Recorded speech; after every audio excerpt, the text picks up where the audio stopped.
शांति शांति शांति। गुरुदेव दत्त नर्मदे हर। मुझे यकीन है कि आप सभी ने मोक्षदा एकादशी के दिन गीता जयंती को अवश्य ही मनाया होगा। जब हम गीता जी की बात करते हैं तो प्राय कई सवाल खड़े होते हैं। गीता जी के बारे में जब हम बच्चों को बताते हैं तो बच्चों को ऐसा हमेशा लगता है कि ऐसा कैसे पॉसिबल है कि सिर्फ अर्जुन ने पूछा और सिर्फ कृष्ण ने जवाब दिया। वहाँ पे जबकि बहुत सारे लोग मौजूद थे तो सिर्फ अर्जुन को ही वो संदेश कैसे सुनाई दिया। तो ये जो सवाल बच्चों के मन में उठते हैं वो काफ़ी स्वाभाविक से हैं और उनकी तुष्टि तभी हो सकती है जब हम उन बच्चों को एक साइंटिफिक वे में ये समझाएं। इस वीडियो के माध्यम से मैं कुछ थोड़ा बहुत ये प्रयास करूँगी जो गीता जी मुझे समझ में आई हैं थोड़ी बहुत, वही मैं उन बच्चों तक पहुँचाना चाहती हूँ। जैसे कि गीता जी के बारे में जब हम बात करते हैं तो हम बच्चों से कहते हैं कि 18 अध्याय में श्री कृष्ण ने अर्जुन को ये उपदेश दिया था और वो भी युद्ध भूमि के बीच में। तो बच्चों को लगता है कि इतने सारे लोग मौजूद थे, फिर ऐसा क्यों हुआ कि सिर्फ अर्जुन को ये सवाल हुए और अर्जुन ने ही पूछे और कृष्ण ने जवाब दिए। तो इस चीज़ को हम थोड़ा सा साइंटिफिक वे में देखें।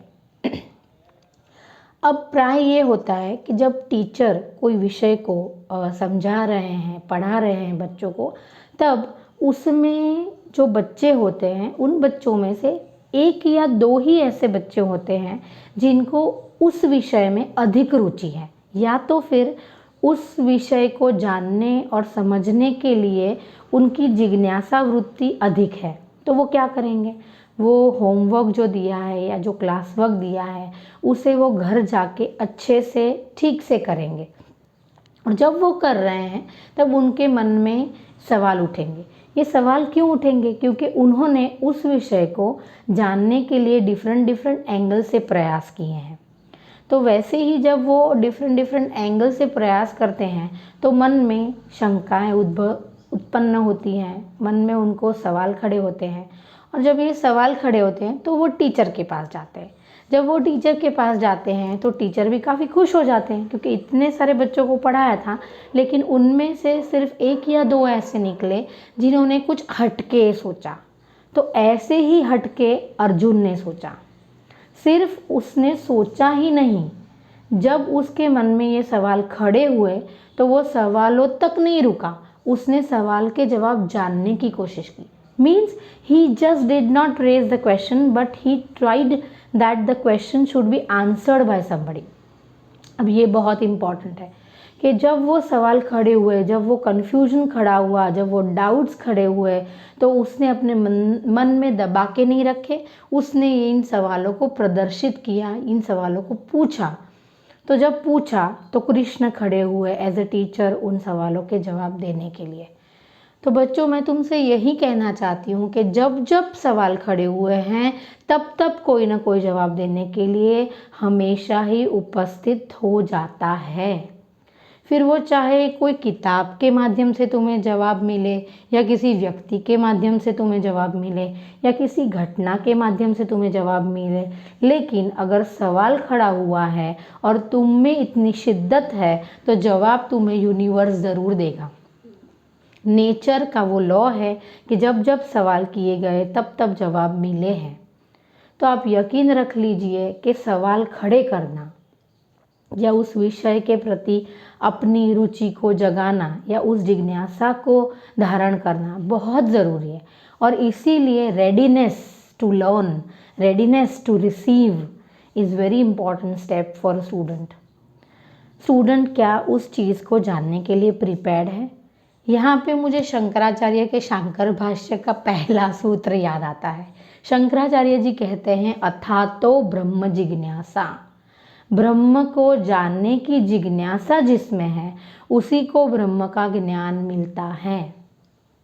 तो वैसे ही हम इस गीता जी का जब शुरुआत हुई, जब कहा गया तो क्या एक लेवल बनता है। देखिए यहाँ पे अर्जुन है जो रिसीवर है, यहाँ पे कृष्ण है जो गिवर है, यहाँ पे अर्जुन है जिसे डाउट है, यहाँ पे कृष्ण है जो डाउट सॉल्व करने के लिए रेडी है, यहाँ पे अर्जुन है जिसे कन्फ्यूजन है, यहाँ पे कृष्ण है जो कन्फ्यूजन सॉल्व करने के लिए तत्पर है।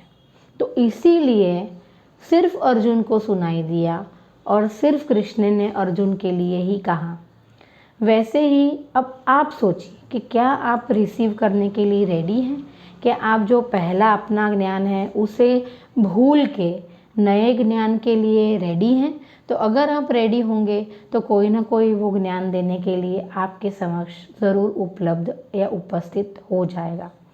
मुझे यहाँ बुद्ध भी याद आ रहे हैं, क्योंकि बुद्ध हमेशा कहते थे कि सवाल यदि आपके अंदर है तो जवाब भी आप ही के अंदर है।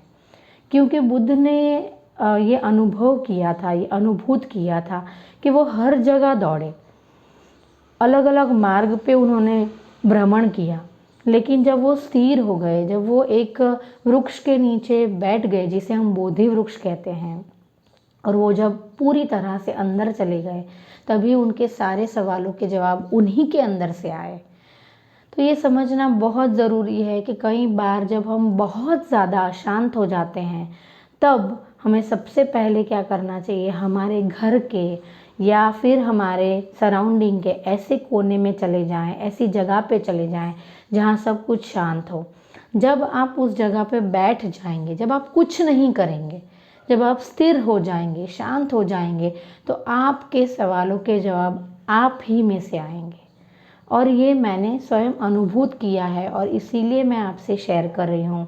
तो मैंने ऐसा थोड़ा सा, जो बहुत ही थोड़े प्रयास किए हैं गीता जी को समझने के लिए, तो वो प्रयास मैं आप सबके सामने ऐसे रख रही हूँ।